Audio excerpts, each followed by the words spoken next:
야, 이번 사연은 많은 걸 좀 생각하게 하는 것 같습니다. 허주연 변호사님. 네, 이 사건 어떻게 봐야 될지 저도 참 고민이 되는데요. 경기도 동두천에 위치한 한 애견 유치원에서 네. 지난달 27일 SNS를 통해서 사진 하나를 공개를 했는데요. 어. 대로변에 돌아다니던 아이 목에 걸려있던 쪽지다라고 하면서 쪽지 사진과 강아지 사진을 저렇게 공개를 한 겁니다. 어. 저 강아지 2살에서 3살 정도로 추정되는 푸들 장군이인데요. 네. 쪽지에는 연로한 나이가 많은 견주로 추정되는 이가 쓴 글이 남아 있었는데요. 실제 이 강아지예요? 네, 이 강아지 어머, 목에 어머. 쪽지가 걸려 있었던 어머. 겁니다. 그런데 그 쪽지에 견주로 추정되는 사람이 꾹꾹 눌러 쓴 글씨로 똑똑하고 영리한 우리 아들 장군이 발견하신 분 제발 잘 좀 키워달라 이렇게 부탁하는 어머. 내용이 담겨 있었습니다. 아니, 세상에 똑똑하고 영리한 장군이라는 이름을 가진 반려견이었어요. 근데 왜 그럼 저 똑똑하고 사랑스러운 장군이를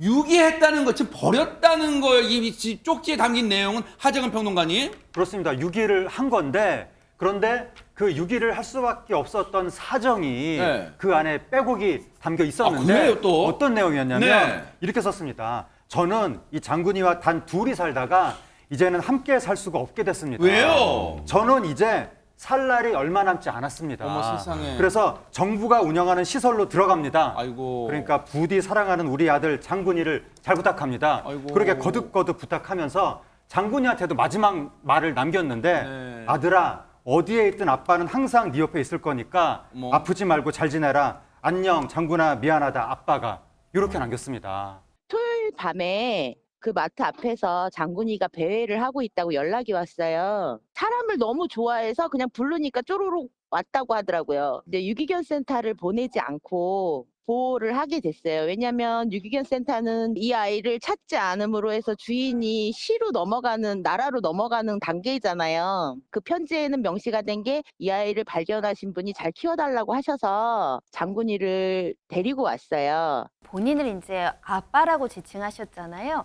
상당히 좀 연세가 있는 견주 같습니다. 왜냐하면 노인 관련한 요양시설로 가는 것으로 추정이 되는데 이 노인복지법 등에 따르면 일단 노인 장기 요양 수급권자라거나 이제 노인분들 중에 실질적인 부양 의무자가 없는 경우들이 좀 있거든요. 그 경우에는 이제 국가가 복지 시스템 상으로 여러 가지 시설이라든가 예산을 지원하기도 하고요. 특히 여러 수급을 받는 좀 경제적으로 어려운 분들은 일정 기간 보호시설로 갈 수 있습니다. 근데 이런 노인 요양시설이라든가 이 요양 공동생활 가정을 운영을 하는데 본래는 이런 키우던 강아지까지는 같이 보호를 하지 못하는 시스템이다 보니까 나는 시설로 가지만 너는 정말 좋은 또 다른 아빠를 만났으면 좋겠다라는 바람에서 쪽지를 남긴 것 같습니다. 아, 세상에 이 정부가 운영하는 시설, 그러니까 뭐 노인 요양 시설 등등 거기에는 지금 사랑하는 반려견을 데리고 갈 수는 없나 봐요. 그런 시설이나 어떤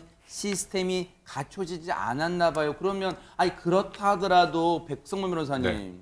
사랑하는 장군이었다면서 그러면 그냥 언뜻 퍼뜩 드는 생각은 옆집에 반려견을 사랑하시는 분이 계시다면 누구누구 씨 이거 좀 잘 부탁해요라고 할 수 있는데 왜 길거리에 내놓은 거예요? 일단은 뭐 자기 주변에는 이 장군이를 키울 사람이 없다고 생각한 것 같고요. 그리고 두 번째는 네.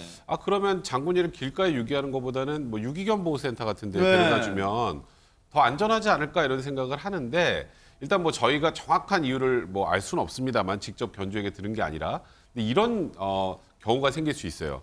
그러니까 유기견 보호센터에 갖다 주면 거기서 잘 키워주겠지라고 생각하는데 꼭 그렇지가 않습니다. 그래요? 이게 나쁜 의미가 아니고요. 네. 유기견 보호센터라는 것도 무한정 유기견들을 계속 채워놓을 수는 없잖아요. 어머, 그러겠네요. 공간이나 보호 관리하는데 인력의 한계도 있고 그래서 어느 정도 시간이 지나서 유기견 센터에 들어온 강아지가 다른 새주인을 만나서 입양이 되지 않으면 이 개를 안락사시킵니다. 어머, 그래요? 많은 분들이 좀 모르고 계실 텐데요. 이 동물보호센터 운영 지침에 봐도 센터 수용 능력이나 분양 가능성 등을 고려해서 보호 관리가 어려울 것으로 판단하면 안락사를 허용한다고 하기 때문에 혹여 장군이를 유기견 보호센터에 갖다 줬다가 이 아이가 새 주인을 만나지 못해서 안락사 당할 수 있다는 걱정을 한 것이 아닌가 지금 이렇게 추정하고 있는 상황입니다. 그렇군요. 세상에.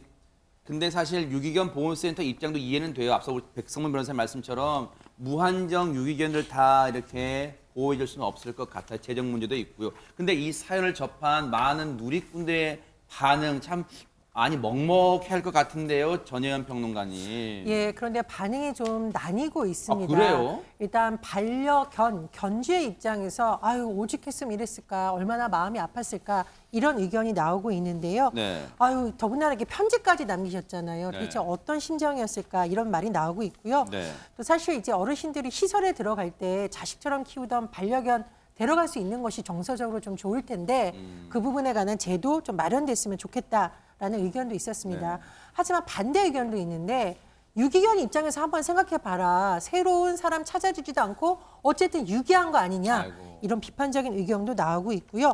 특히 이제 쪽지를 보면 아들, 아빠 이런 용어가 나오는데 어떻게 힘든 상황이라도 아들을 버릴 수가 있나요? 어떻게든 키워줄 사람 직접 찾았어야 됐다. 이런 좀 비판적 의견도 나오고 있습니다. 아유, 참 이런 네티즌 분들의 반응을 또 이 애초에 견주분이 보시면 마음 또 한 구석에 아래 오실 것 같은데, 근데 앞서 그 애견 유치원 관계자분 얘기 들어보니까요, 허주현 변호사님 지금 SNS를 통해서 이 장군이를 키워주실 분을 찾습니다. 이렇게 지금 알리고 있는데 혹시 나타났어요? 또 다른 아빠가 나타났습니다. 어허. 오늘 이 유치원에서 이 SNS에 또 글을 올렸는데요. 네. 장군이를 제일 처음 발견한 사람이 그래도 내가 제일 처음 발견했으니까 내가 데려가겠다 이렇게 입양 의사를 밝혔다고 세상에. 하거든요. 새 아빠 만나서 그동안 기억 다 아픈 상처는 잊고 잘 살았으면 하는 바람입니다.